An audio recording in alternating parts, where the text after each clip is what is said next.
Então nós vamos começar mais um momento desse seminário e eu quero falar para vocês a importância de orar corretamente por cada um dos princípios, certo?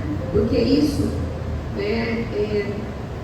a maioria das igrejas, elas têm por hábito, vai colocando no gasofilaço, aí vai alguém e ora de uma forma generalizada.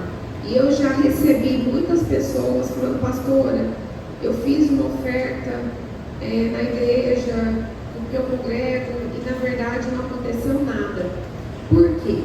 Existe um princípio de concordância. Esse princípio ele está em Mateus 18, 19 a 20, que diz assim: também vos digo que, se 2 de vós concordarem na terra acerca de qualquer coisa que pedirem, isso lhes será feito por meu Pai que está nos céus. Porque onde estiverem 2 ou 3 reunidos em meu nome, aí estou eu no meio deles. Esse princípio de concordância, ele serve para todas as coisas do mundo espiritual, inclusive para quando você entrega uma oferta para cumprir esses princípios. A pessoa que recebe, ela tem que ter um entendimento, porque ela precisa orar de acordo com aquilo que a Bíblia está falando acerca desse princípio, certo? Então, por quê? Porque toda oração, ela tem que subir com identidade. Então, uma oração sobre primícias é diferente de uma oração sobre dízimos, que é diferente de uma oração que vai se fazer pelo resgate da primogenitura de alguma pessoa, que é diferente da oração que vai ser feita para remir uma oração de um altar remissivo. É diferente.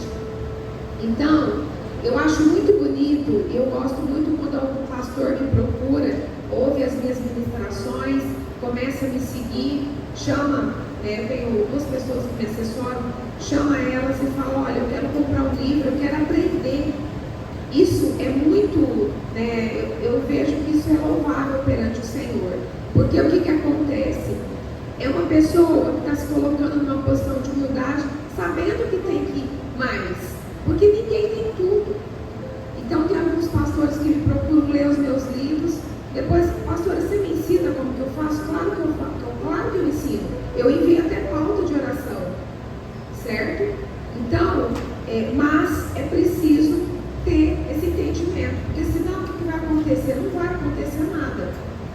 Se você coloca, por exemplo, hoje vocês aprenderam, como que vocês fazem as primícias. Se você pegar as suas primícias e colocar no gasofilaço para a igreja, não vai acontecer nada. Por quê? Porque eu fazia isso quando eu não tinha esse entendimento.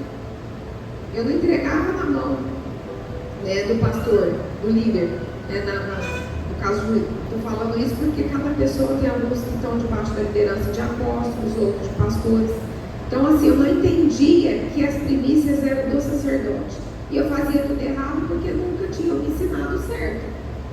Mas quando você aprende o certo, você começa a fazer o certo e você começa a receber os benefícios daquilo. Ok? Então, isso é para vocês entenderem a respeito dessa questão, tá? Da oração de forma intencional. Agora, eu vou falar a respeito da mente escassa versus mente expandida, ok? Então vamos lá. Uma mente cativa é uma mente escassa, e uma mente liberta é uma mente expandida. Eu vou repetir: uma mente cativa é uma mente escassa, e uma mente liberta é uma mente expandida.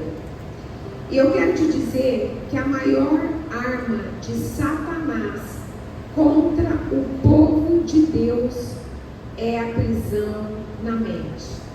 Por quê? Porque quando ele consegue aprisionar a mente de um homem ou de uma mulher, ele passa a exercer domínio sobre todo o resto. Então, a libertação da mente, ela é fundamental. Vocês que estão numa escola de libertação, vocês precisam se preocupar muito com isso. Por quê? Porque normalmente as pessoas elas se preocupam somente com os pecados que estão em aberto na vida delas. Mas isso é uma parte. Uma parte. Se você confessa os seus pecados, mas se a mente ela não é liberta, você vai continuar vivendo da mesma forma, certo? Então isso é muito importante. Vocês já ouviram falar a respeito de crenças limitantes? As crenças limitantes, né, que é falado por aí, nada mais é do que uma prisão na mente. E infelizmente isso está cheio dentro da igreja. Então eu vou dar o exemplo 1. Vamos supor que a pessoa, ela viveu na miséria durante muitos anos. A pessoa passou fome, ela passou falta, né? E aí, de repente, ela, uma pessoa muito esforçada, estudou, começa a trabalhar, né? E aí ela começa a ganhar. A vida dela começa a melhorar, começa a prosperar. Só que ela não se libertou daquela infância de escassez e a mente ficou presa. Então, quando você olha para aquela pessoa, ela até tem um salário bom, ela até tem uma condição de vida, só que como ela não foi liberta na mente, aquela pessoa, na verdade, ela fica com medo de faltar. Ela fica, por quê? Ela fica com medo de passar por aquilo que já aconteceu, que ela já passou, porque a mente não foi liberta. Então aí, ela tem medo, ela começa a guardar, aí ela tem medo de gastar, ela acaba retendo o dízimo, com medo de não dar para cumprir os compromissos do mês. Isso é o primeiro exemplo, tem muitos outros, esse é o primeiro exemplo de uma mente cativa. Segundo, lembra que eu falei a respeito da influência de Mamon? Mamon, ele também age prendendo a mente das pessoas. Então, por exemplo, falas desse tipo: ai pastora, meu seminário é pago? Ai pastora, mas eu vou ter que pagar para isso? Pastora, mas isso é pago? Nossa, mas é coisa de Deus tem que ser de graça. A palavra de Deus tem que ser pregada de graça. Jesus não precisa de dinheiro. Essa fala é típico de pessoas que estão com a mente totalmente cativa. Por quê? Só quem faz algum tipo de evento que sabe o quanto custa. E as pessoas, elas não conseguem entender que uma coisa é uma coisa e outra coisa é outra coisa. A salvação é de graça. Jesus, ele morreu ali na cruz do Calvário por mim e por você. A salvação é de graça. Infelizmente, tem muita gente que não dá valor. Só que quando você se especializa em alguma área, e eu falo isso não só na sua profissão convencional, eu falo isso porque eu me especializo naquilo que eu falo. Por trás de tudo isso tem estudo, por trás de tudo isso tem investimento, e eu não paro de investir. Como assim? Eu não paro de ler, eu não paro de comprar curso, eu invisto constantemente no meu ministério. Por quê? Porque eu entendo que não é pelo fato de eu ter um chamado, não é pelo fato de eu ter sido separado para o serviço do reino que eu tenho que estagnar. Porque essa mentalidade também é uma mentalidade escassa. Qualquer profissão, quando a pessoa sai da faculdade, se ela começa a trabalhar e se ela não busca mais conhecimento, num prazo muito curto de tempo, sabe o que vai acontecer? Aquela pessoa, ela vai ficar totalmente obsoleta. Ela vai ficar totalmente para trás, porque aquela pessoa que se formou depois dela e é um trator para buscar, para estudar, para fazer um MBA, para poder fazer uma especialização, sabe o que vai acontecer? Vai colocar aquela lá no chinelo. E nas coisas de Deus não é diferente. É diferente você ter um dom, você ter um talento e você multiplicar esse talento. Existe investimento por trás disso. Aquela que esteve aqui em novembro não é a mesma da que está aqui hoje. Ok? Então isso que as pessoas precisam entender. E às vezes eu fico observando esse tipo de coisa e falo, meu Deus, ela quer libertação, mas se ela não mudar a mente, ela pode renunciar aos pecados, ela pode se arrepender, mas não vai ser o suficiente. Então é muito importante, né, ter uma mente expandida, uma mente de reino, certo? E não só em relação, porque as pessoas elas têm o hábito de querer separar o que é igreja, o que é secular. Pessoal, que diferença que tem? Que diferença que tem quando você vai lá na parábola dos talentos? O que o Senhor fala com aquele que pegou e enterrou? Na verdade, o Senhor tem prazer em que você multiplique os talentos que Ele já te deu, as habilidades, as capacidades. Tudo isso tem investimento. Nós vivemos um mundo capitalista, certo? Terceiro, exemplo 3, pessoas oportunistas que querem levar vantagem em tudo. Essa pessoa também tem uma mente presa, uma mente cativa. Por quê? Porque a vida é feita de troca. Ninguém caminha sozinho, certo? Então, eu preciso do outro como o outro precisa de mim e vice-versa. Então, aquela pessoa que quer levar vantagem em tudo, então ali também tem uma mente cativa que precisa ser trabalhada. Pessoas que acham que o dinheiro é sujo, pessoas que têm, né, essas coisas, que o dinheiro é sujo, que o dinheiro não é de Deus, acham que depois que se converteu tem que viver na miséria. Não, isso é uma mentalidade totalmente presa. Então, tem outro assunto também, uma outra situação, pessoas que não se acham dignas de serem prósperas. Muitas pessoas que foram feridas com a rejeição, que ouviu a vida inteira, você não é capaz, você não pode isso, você não aquilo. Quando elas começam a se erguer, às vezes são pessoas muito capacitadas, pessoas brilhantes, mas que não se acham dignas de receber, de comer o melhor dessa terra. Então, se você tem alguma dessas deficiências provenientes de uma mente cativa, eu quero orar com você.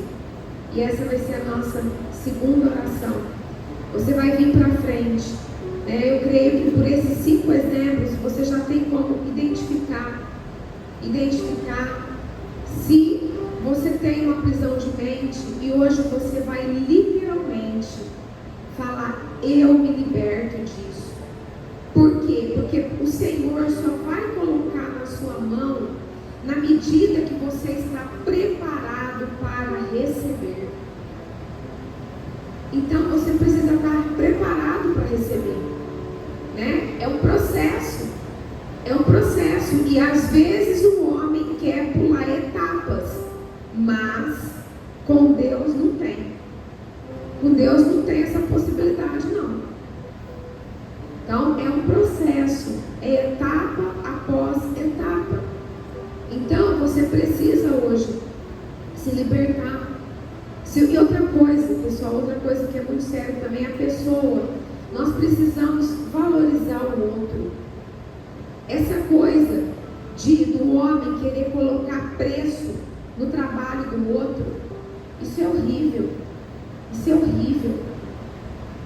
Então nós precisamos valorizar o trabalho do outro, porque quando nós valorizamos o trabalho do outro, nós somos valorizados. Sabe por quê? Porque tem coisas que só Deus e a pessoa sabe e conhece. Então é muito ruim isso. Lembra que eu falei ontem a respeito da questão da usurpação do direito do outro? Então, assim, o Senhor ele não faz acepção de pessoas, Ele tem coisas diferentes para nós. Mas assim como Ele me ama, Ele também te ama. Assim como Ele tem o melhor para mim, Ele também tem o melhor para você. E sabe aquela pessoa que sabe chorar com quem chora, mas não sabe sorrir, não sabe celebrar com quem se alegra? Pessoal, nós temos que chorar com aqueles que choram, mas nós precisamos celebrar com aqueles que se alegram, com aqueles que estão felizes. Então, se você se identificou com alguma dessas minhas falas a respeito, né, dessa questão da mente presa, da mente cativa, eu quero chamar você para frente. E você vai se arrepender perante o Senhor. Você vai, porque o Senhor, a mente de reino, a mente expandida, olha só, vou te falar uma coisa que esses dias o Senhor ministrou no meu espírito para eu começar a ministrar. Já existem pesquisas científicas que o ser humano, ele utiliza entre 5 a no máximo 10% da capacidade que ele tem, a capacidade que nós temos. Ou seja, é o próprio ser humano que se limita. Então, a partir de hoje, que você não seja o seu limitador. Certo? Na verdade, eu aprendi, eu sou muito atenta. A pessoa que ouve muito, como eu ouço muitas pessoas, eu fico muito atenta naquilo que eu ouço. E às vezes, né, quando eu ouço alguma coisa que não testifica no meu espírito, eu repreendo na hora, eu falo, eu não recebo isso não é para mim, em nome de Jesus. Cuidado com aquilo que as pessoas liberam sobre a tua vida. Aquilo que o seu coração, que não testifica no seu coração, aquilo que não está condizente com a palavra de Deus, não aceita. Quantos pais, na sua ignorância ou nas suas feridas, acabam amaldiçoando seus filhos? E quantos pais acabam reproduzindo isso na vida dos filhos? Amém? Então, eu não sei vocês, mas eu nasci para comer o melhor dessa terra. Eu nasci para andar no nível do sobrenatural. Eu espero de todo o meu coração que a partir de hoje você saia com esse pensamento. Não com o pensamento que você é o menor da casa do teu pai. Não com o pensamento que você é o menor na casa de Jacó. Você precisa, e eu vou te falar uma coisa, tem algumas coisas que nós desenvolvemos ao longo da vida. Agora tem algumas coisas que nós já nascemos com elas.